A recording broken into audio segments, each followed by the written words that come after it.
আত-তাকওয়া মসজিদ and Islamic centre সিলেটের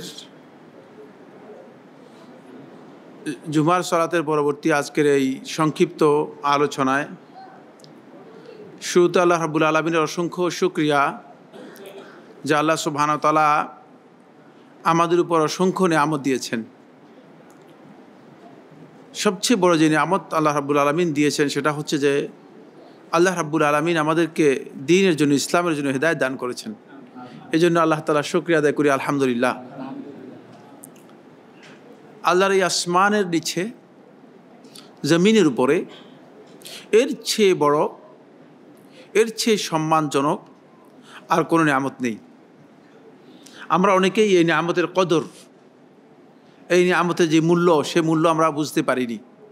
ফলে দেখা যায় যে আমরা দুনিয়ার যে সমস্ত বস্তুগত নিয়ামত রয়েছে সেটাকে আমরা বেশি অগ্রাধিকার দিই।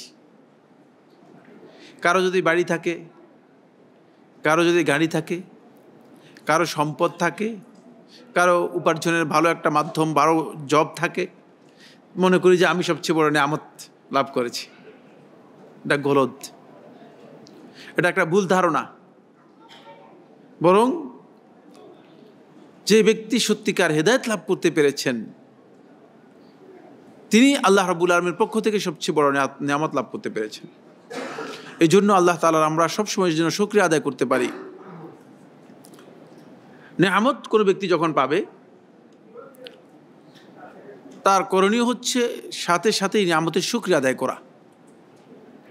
আল্লাহ সুবহানাহু ওয়া তাআলা তাহলে নিয়ামত আরও বাড়িয়ে দিবেন। আল্লাহ তাআলা কোরআনের মধ্যে ইরশাদ করেছেন, লা ইন শাকারতুম লা আযীদান্নাকুম, যদি তোমরা আমার শুকরিয়া আদায় করো, লা আযীদান্নাকুম, তাহলে আমি তোমাদেরকে আরও বাড়িয়ে দিব, আরও বেশি দেব। এই জন্য আল্লাহ তাআলার এই নিয়ামতের আমরা যেন বেশি বেশি শুকরিয়া আদায় করতে পারি। আল্লাহ সুবহানাহু ওয়া তাআলা আমাদের সবাইকে তৌফিক দান করুন।